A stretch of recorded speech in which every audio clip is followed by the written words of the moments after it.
मुरली अमृत की धारा है धारा, जो देती दुखों से किनारा।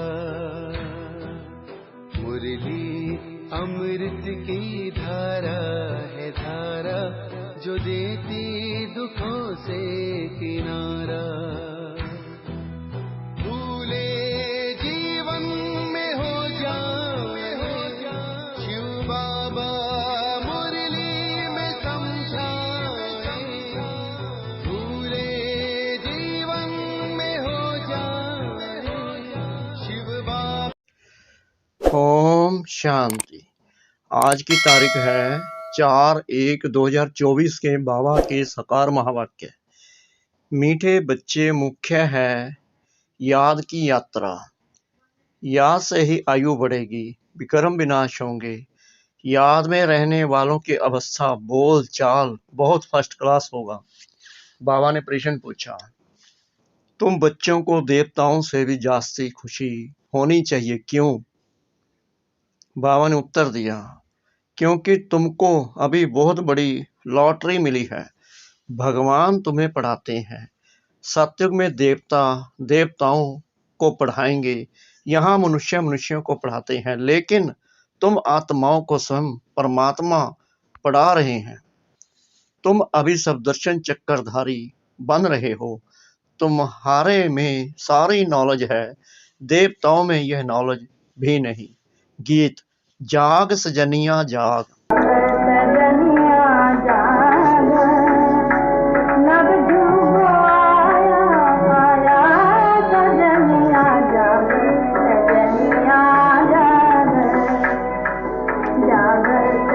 ओम शांति।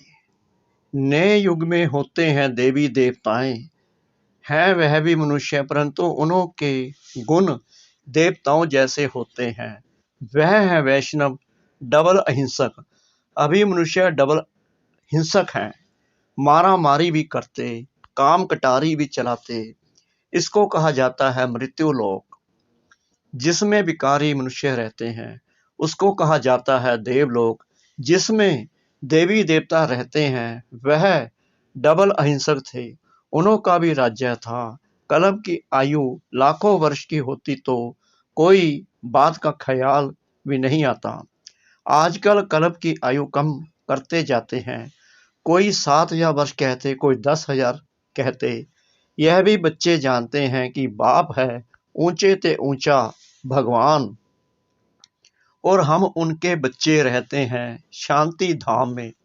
हम पंडे हैं, रास्ता बताने वाले। इस यात्रा का कोई वर्णन है नहीं, बल गीता में अक्षर है मन मना भव, परंतु उनका अर्थ क्या है?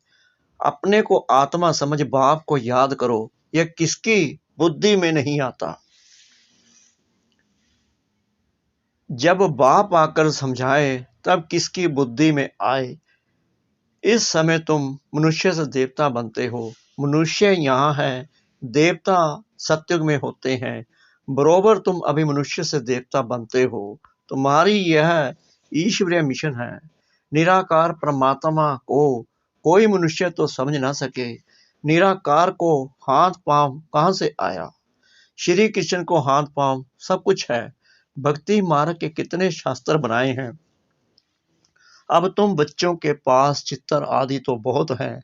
चित्तर से याद आती है कि इस चित्तर पर यह समझाएं। और भी बहुत चित्तर बनते जाएंगे। एकदम ऊपर आत्माओं का भी दिखाना है। आत्माएं ही आत्माएं दिखाई देगी। फिर सूक्ष्म वतन, उनके नीचे मनुष्य लोग भी बनाएंगे। मनुष्य कैसे पिछाड़ी में आकर फिर ऊपर चढ़ते हैं, यह दिखाएंगे। दिन प्रतिदिन नई इन्वेंशन निकलती जाएगी। अब जितने चित्तर हैं उतनी सर्विस भी करनी है।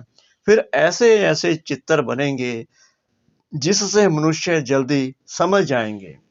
झाड़ बहुत जल्दी बढ़ता जाएगा। कल पहले जिसने जो पद पाया होगा, जो रिजल्ट निकली होगी वही निकलेगी। ऐसे नहीं कि पिछाड़ी में आने वाले माला के दाने नहीं बन सकते हैं, वह भी बनेंगे। नौदा भक्ति वाले रात दिन भक्ति में लगे रहते हैं, तब उन्हों को साक्षात्कार होता है।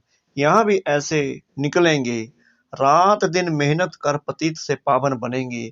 चांस सबको है, ऐसे नहीं पिछाड़ी में कोई रह जाए। ड्रामा ही ऐसा बना हुआ है जो कोई रह नहीं सकता। सब तरफ पैगाम देना है, यानी कि बाबा का पैगाम देना है कि परमात्मा खुद धरती पर आ चुके हैं, वो हमें पढ़ाने के लिए आए हैं और सतयुग में वही एक ले जा सकते हैं। शास्त्रों में है, एक रह गया तो उल्हना दिया। यह चित्तर अखबार आदि में भी पढ़ेंगे, तुमको भी निमंत्रण मिलते रहेंगे। सबको मालूम पड़ेगा कि बाप आया हुआ है। जब पूरा निश्चय होगा तब दौड़ेंगे। बाबा कह रहे हैं, जब हर एक आत्मा को पूरा निश्चय होगा तभी बाबा की तरफ दौड़ेंगे। समाचार निकलता ही रहेगा। नवयुग सत्युग को ही कहा जाता है। नवयुग अखबार भी निकलती है, कहते हैं न्यू दिल्ली, परंतु न्यू दिल्ली में यह पुराना किला किचड़ा आदि हो ना सके। अभी तो हर चीज टेढ़ी बाकी हो गई है। सत्युग में सब तत्व भी ऑर्डर में रहते हैं। यहाँ तो 5 तत्व भी तमो प्रधान है, वहां सब सतो प्रधान होते हैं। कहाँ होते हैं? सतयुग में। तो हर एक तत्व से सुख मिलता है, दुख का नाम भी नहीं, उसका नाम है स्वर्ग। यह सब बातें अब तुम समझते हो कि बरोबर अभी हम तमो प्रधान बन गए हैं। सतो प्रधान बनने के लिए पुरुषार्थ कर मंजिल पर चढ़ रहे हैं और सब अंधियारे में हैं, हम रोशनी में हैं।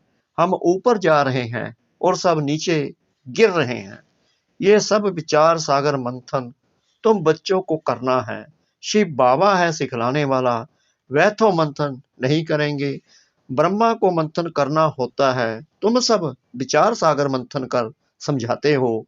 कोई का तो मंथन बिल्कुल नहीं चलता। पुरानी दुनिया ही याद पड़ती है। बाबा कहते हैं पुरानी दुनिया को एकदम भूल जाओ, परंतु बाबा जानते हैं नंबरवार पुरुषार्थ अनुसार राजधानी स्थापन हो रही है। बाप कहते हैं मैं आकर राजधानी स्थापन कर बाकी सबको वापिस ले जाता हूँ। वह लोग तो सिर्फ अपना अपना धर्म स्थापन करते हैं, उनके पिछाड़ी उनके धर्म के आते रहते हैं। उनकी क्या महिमा करेंगे? महिमा तो तुम्हारी है। आदि सनातन देवी देवता धर्म को ही हीरो हीरोइन कहा जाता है। हीरे जैसा जन्म और कोड़ी जैसा जन्म तुम्हारे लिए गाया हुआ है, फिर तुम एकदम चोटी से गिरकर एकदम नीचे आकर पड़ते हो। तो इस समय तुम बच्चों को देवताओं से भी ज्यादा खुशी होनी चाहिए, क्योंकि तुमको लॉटरी मिली है। तुम्हें अब भगवान पढ़ाते हैं, वहां तो देवता देवताओं को पढ़ाएंगे, यहाँ मनुष्य मनुष्यों को पढ़ाते हैं और तुम आत्माओं को परमपिता परमात्मा पढ़ाते हैं। फर्क हो गया ना? तुम ब्राह्मणों ने राम राज्य और रावण राज्य को भी समझा है। अब तुम जितना श्रीमत पर चलेंगे उतना ऊंच पद पाएंगे। बाबा कह रहे हैं जो मेरी मत पर चलेंगे, जितना पढ़ाई पढ़ेंगे उतना उच्च पद पाएंगे। अज्ञान काल में जो करते हैं वह उल्टा ही होता है। छोटेपन में सगीर बुद्धि होती है, फिर बालिग बुद्धि होती है, 16-17 वर्ष के बाद सगाई होती है। आजकल तो गंद बहुत है, गोद वाले बच्चे की सगाई करा लेते हैं, फिर लेना देना शुरू कर लेते हैं। वहां शादियां कितनी रॉयल होती हैं। तुमने सब साक्षात्कार किया है, जितना आगे बढ़ते जाएंगे तो तुम सब साक्षात्कार करेंगे। अच्छे फर्स्ट क्लास योगी बच्चों की आयु बढ़ती जाएगी। बाप कहते हैं योग से अपनी आयु बढ़ाओ। बच्चे समझते हैं योग में हम ढीले हैं, याद में रहने लिए माथा मारते हैं, परंतु रह नहीं सकते, घड़ी घड़ी भूल जाते हैं। वास्तव में यहाँ वालों का चार्ट बहुत अच्छा होना चाहिए। बाहर तो गोरख धंधे में रहते हैं, बाप को याद करते करते यहाँ ही तुमको सतो प्रधान बनना है। कम से कम भोजन बनाते, काम करते 8 घंटा मुझे याद करो, तब कर्मातीत अवस्था अंत में होगी। कोई कहे मैं 6-8 घंटा योग में रहता हूं तो बाबा मानेगा नहीं। बहुतों को लज्जा आती है, चार्ट नहीं लिखते हैं, आधा घंटा भी याद में नहीं रह सकते। मुरली सुनना कोई याद नहीं है, यह तो धन कमाते हो। याद में तो सुनना बंद हो जाता है। कई बच्चे लिख देते हैं, याद में मुरली सुनी, परंतु यह याद थोड़ी है। बाबा खुद कहते हैं, मैं घड़ी घड़ी भूल जाता हूँ, याद में भोजन करने बैठता हूँ। बाबा आप तो अभोक्ता हो, यह कैसे कहूँ। बाबा आप भी खाते हो, हम भी खाते हैं। कोई कोई बात में कहेंगे कि बाबा भी साथ है, मुख्य है याद की यात्रा। मुरली की सब्जेक्ट बिल्कुल अलग है। याद से पवित्र बनते हैं, आयु बढ़ती है। बाकी ऐसे नहीं कि मुरली सुनी तो बाबा इसमें था ना। मुरली सुनने से विक्रम विनाश नहीं होंगे, मेहनत है। बाबा जानते हैं बहुत बच्चे बिल्कुल याद नहीं कर सकते हैं। याद में रहने वाले की अवस्था बोल चाल बिल्कुल अलग रहेगा। याद से ही सतो प्रधान बनेंगे, परंतु माया ऐसी है जो एकदम बुद्धू बना देती है। बहुतों की बीमारी उथल पड़ती है। मोह जो नहीं था वह उथल पड़ता है, फंस मरते हैं। बड़ी मेहनत का काम है। मुरली सुनना यह सब्जेक्ट अलग है। यह है धन कमाने की बात। इसमें आयु नहीं बढ़ेगी, पावन नहीं बनेंगे, विक्रम विनाश नहीं होंगे। मुरली तो बहुत सुनते हैं, फिर विकार में गिरते रहते हैं, सच नहीं बताते। बाबा कहते हैं कि अपना चार्ट डेली दो मुझे। तुमने कितना मुझे याद किया, क्या याद जो मेरी तुम्हारी बुद्धि में ठहरी। अपना पोता मैल दो। बाबा कहते हैं न चार्ट देते हैं न पोता मैल देते हैं, मेरी पूरी श्रीमत पर तो चलते नहीं। जो मुरली बाबा ने कही, जो मुरली कहते हैं मुरली सुनी, वो तो बाबा कह रहे हैं कि धन कमाने के लिए है। बाप कहते हैं पवित्र रह नहीं सकते तो यहाँ क्यों आते हो। बाबा ने पवित्रता पर भी कहा कि पवित्र क्यों नहीं रहते। कहते हैं बाबा मैं अजामिल हूँ, यहाँ आऊंगा तब तो पावन बनूंगा, यहाँ आने से कुछ सुधार होगा, नहीं तो कहा जाए रास्ता तो यही है। ऐसे ऐसे भी आते हैं, कोई ना कोई समय तीर लग जाएगा। बाबा कहते हैं ऐसे तो बहुत आते हैं। फिर बाबा यही कहते हैं कोई बात नहीं, तीर तो कभी ना कभी तो लगे जाएगा ही। बाबा यहाँ के लिए भी कहते हैं, यहाँ कोई अपवित्र कोई नहीं आना चाहिए। यह तो इंद्र सभा है, अभी तक तो आ जाते हैं। एक दिन यह भी ऑर्डिनेंस निकलेगा, जब पक्की गारंटी करे तब अलाउ करें तो समझेंगे यह तो ऐसी संस्था है, कोई अपवित्र अंदर जा नहीं सकता। तुम बच्चे समझते हो यह किसकी सभा है।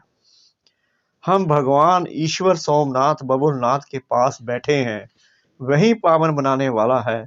अभी आखिरीन में बहुत आ जाएंगे तो फिर कोई हगामा आदि कर न सके। इस धर्म के जो होंगे वह निकल आएंगे। आर्य समाजी भी हैं हिंदू, सिर्फ मठ पंथ अलग कर दिया है। देवताएं होते हैं सतयुग में, यहाँ सब हिंदू हैं। वास्तव में हिंदू धर्म है नहीं, यह हिंदुस्तान तो देश का नाम है। तुम बच्चों को उठते बैठते चलते सब दर्शन चक्करधारी बनना है। स्टूडेंट को पढ़ाई की याद रहनी चाहिए ना, सारा चक्कर बुद्धि में है। देवताओं और तुम्हारे में थोड़ा फर्क रहा है। पक्के सब दर्शन चक्करधारी बन जाएंगे तो फिर विष्णु के कुल के बन जाएंगे। तुम समझते हो हम यह बन रहे हैं, वह देवताएं फाइनल है। तुम फाइनल तब होंगे जब कर्मातीत अवस्था हो। शिव बाबा तुमको सब दर्शन चक्करधारी बनाते हैं, उनमें नॉलेज है ना, वह है तुमको बनाने वाले, तुम हो बनने वाले। ब्राह्मण बन फिर देवता बनेंगे।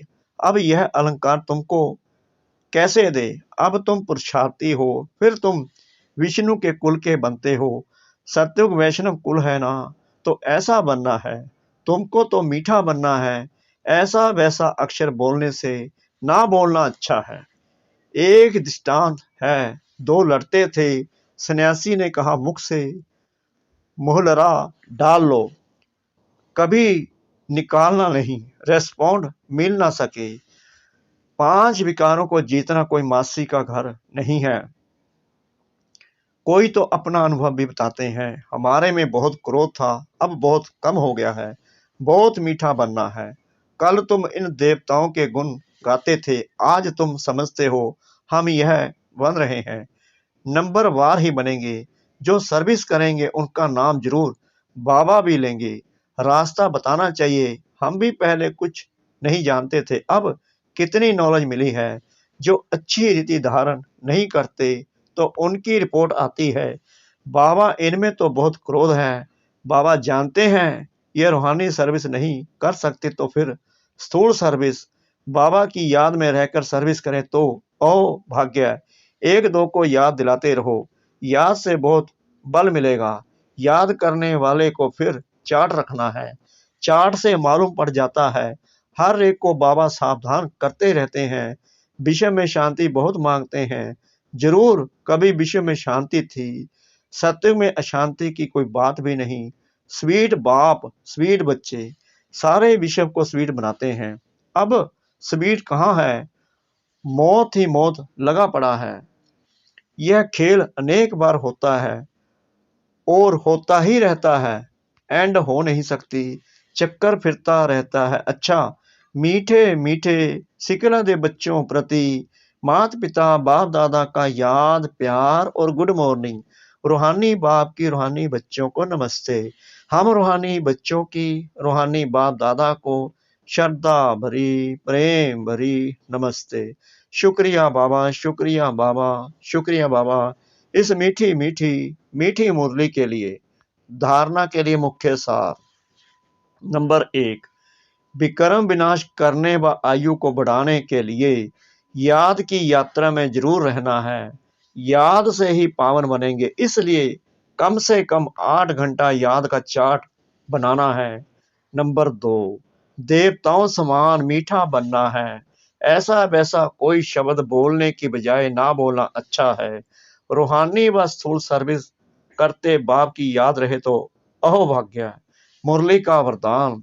सेवा में रहते कर्मातीत स्थिति का अनुभव करने वाले तपस्वी मूर्त भाव। समय कम है और सेवा अभी भी बहुत है। सेवा में ही माया के आने की मार्जिन रहती है। सेवा में ही स्वभाव संबंध का विस्तार होता है, स्वार्थ भी समाया होता है। उसमें थोड़ा सा बैलेंस कम हुआ तो माया नया नया रूप धारण कर आएगी। इसलिए सेवा और सब स्थिति के बैलेंस का अभ्यास करो। मालिक हो कर्मेंद्रियों रूपी कर्मचारियों से सेवा लो। मन में बस एक बाबा, दूसरा ना कोई। यह स्मृति इमर्ज हो तब कहेंगे कर्मातीत स्थिति के अनुभवी तपस्वी मूर्त। स्लोगन। कारण रूपी नेगेटिव को समाधान रूपी पॉजिटिव बनाओ। कारण रूपी नेगेटिव को समाधान रूपी पॉजिटिव बनाओ। अव्यक्ति साइलेंस द्वारा डबल लाइट फरिश्ता स्थिति का अनुभव करो। फरिश्ता स्थिति का अनुभव करने के लिए किसी भी प्रकार के व्यर्थ और नेगेटिव संकल्प बोल व कर्म से मुक्त बनो। व्यर्थ व नेगेटिव यही बोझ सदा काल के लिए डीप साइलेंस का अनुभव करने नहीं देता। अब व्यर्थ बोझ से सदा हल्के बन डबल लाइट फरिश्ता बनो। ओम शांति।